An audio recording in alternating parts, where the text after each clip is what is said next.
Hi everybody, Coulter Brown here from the Northern Ag Network. Glad to be back with you for another update on our livestock markets.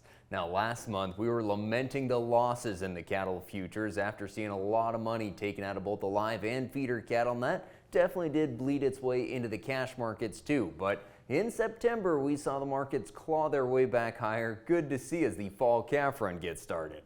Today we're going to talk about what the futures have been up to. We'll look at the fed cattle market, wrap up the video sale season, examine the yearling trade, and spend a little time on the sheep side of things where the fall hasn't been too kind to prices so far. First though, do want to take a minute to thank our sponsors. You know, the deadline to sign up for pasture, rangeland, and forage insurance is coming up on December 1st. So time to start thinking about how to provide some protection from drought in 2025. If you want insight into your PRF policy, Red Summit Advisors Ranch Pro portal can show you all the details. For example, here we're looking at a ranch in central Montana. Just multiply the per acre number by the acres you'd like to cover to get an idea of what it looks like on your ranch. You can build a policy to fit whatever your needs are. Learn more at redsummit.com. Well, with weaning right around the corner and decreased nutrition on your range, Nutrilix is your answer to fill those nutrient gaps in dry pastures and homegrown forage by supplementing your herd with a custom program designed to give your cows whole herd health. Get more out of what you already have with Nutrilix Liquid Supplement. And Montana Fish, Wildlife, and Parks would like to remind hunters that respecting private landowners and the access they provide is more important than ever. Positive relationships between hunters and landowners impact all recreationists. It's up to us. Respect access, protect the hunt. And before we get to our markets, let's pause for a quick word from the Wyoming Beef Council. When you look across the table, what do you see? A firefighter? A scientist? An artist? We see hope, dreams, and potential that needs to be nourished. Beef can help. From after-school snacks to balanced meals and everything in between, so that one day, everyone will see what you see. Together, we bring more. Go to beefitswhatsfordinner.com for more recipes to nourish your family. Well, things were looking pretty dour in the cattle futures at the end of August. We'd seen feeders drop about $20 and live cattle were off 10.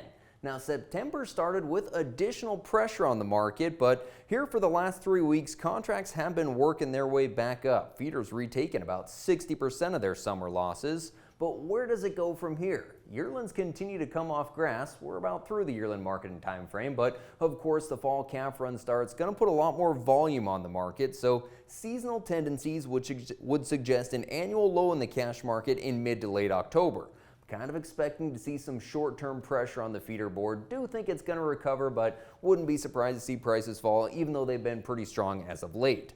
On the live cattle side of things, the future and cash have found stability after a $12 to $15 drop from the summer highs. Might see some of that seasonal pressure on the futures, but I'd expect things to work higher in November and December. Moving over to the cash trade, just in the last 2 weeks we've found some stability here. The market was pressured by packers not being that aggressive in the cash. They bought a lot of cattle for deferred delivery. We actually finished September with prices lower than they started. Live sales from 182 to 185, dressed 288 to 292. We did see the choice box beef cutout dip below $3 for the first time since April. That's going to put packers in a tough place as they've already seen cash margins at about $100 per head loss. They've responded by reducing the kill, and so you combine that slower marketing pace with costs of gains that are quite a bit lower than what we've seen recently, and these relatively high fed cattle prices, and that's causing feedlots to keep cattle on feed longer, which is supporting beef production as we feed these cattle to record high carcass weights. And I think that's part of the reason that we saw total inventory in the cattle on feed report 1% above last year. We're just keeping these animals on feed longer, not moving them through the system near as fast. Now, placements were down 1% from a year ago. Now, we did see a summer seasonal increase in placements like we always do, but it was the smallest increase in 4 years. Now, as we think about the potential to expand this cow herd, it just seems like we're still a ways off, probably going to be into 2025 before we can say that we're growing these cow numbers. There's a lot of headwinds. Of course, the increased cost environment has put a lot of stress on ranch finances.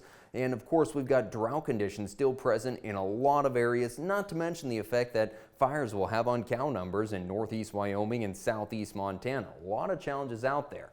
Of course, one of the bigger macroeconomic factors is the Fed finally deciding to start a rate cutting cycle. They dropped rates by 50 basis points, which could to a smaller degree maybe encourage some expansion, but still these are the highest interest rates we've seen in about 16 years.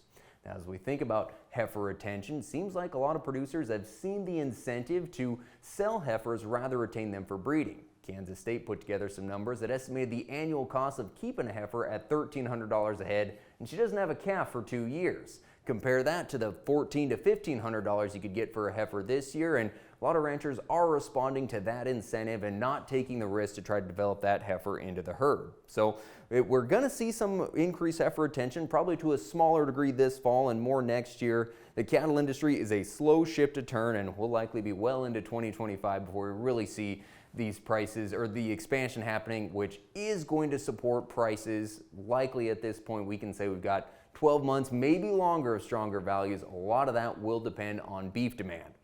We've been surprised by how strong demand has performed, especially given the inflationary pressure on consumers, but the industry's built some resiliency into demand by responding to consumer preferences and producing the highest quality beef ever. Now, it's not all roses across the demand sector. Food service demand is down as consumers aren't eating out as much. But at the retail level, we're seeing increased demand, and of course, exports outperforming expectations this year. Should mention that ground beef demand has proven to be nothing but relentless. Consumers really looking at ground beef, especially with these higher prices, and that is helping cull cow values. We'll have more on that in just a minute. But want to look at these video sales that we wrapped up in September. Of course, the end of the sale season, always a little bit smaller volume, and prices were lower, definitely lower than what we saw in the record high levels in July. The superior sale, largely yearling cattle, 8-weight steers from $239 to $246. The 8-weight heifers, $221 to $225. Did see some 550-pound steers at $3. Northern Livestock Video saw upper 4-weight steers selling $320 to $340. Your wean 5 to 5.5 weight steers $330 to $337, and 6-weight steers $266 to $286. A lot more bred cattle on that northern sale, topped by some coming 3s at $31.50. Bred heifers averaged $25.38, and the 3 to 7-year-old bred cows $21.50 to $2,500. Of course, a very active yearling market in September as those feeders come off grass. We saw several big sales. A lot of the upper 7-weight steers kind of in that $253 to $262 money. 8 weights from $240 to $260 depending on their weight. Your 9-weight steers probably averaging around $230. 8-weight heifers $220 to $240, and the 9-weight heifers finding their average right around $220. As we look at this cow market, we have seen it drift lower over the last month. Probably going to continue to see it decline as non-fed slaughter finds its seasonal increase. Still though, we're talking historically strong cow prices, and it does suggest that it would rebound late in the year and into 2025. So those ranchers that have the resources to hold on to those cows a little longer, probably going to see some benefit from the market.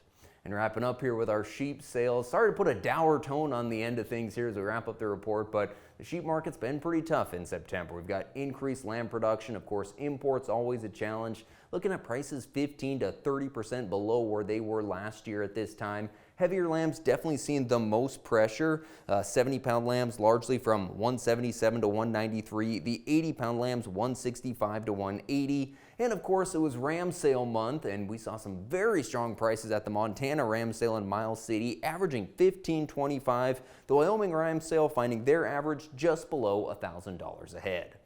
Well, thanks for joining us for this month's report. Next month, we'll be looking at how the market's behaving during the thick of the fall calf run. But until then, good luck with weaning and take care.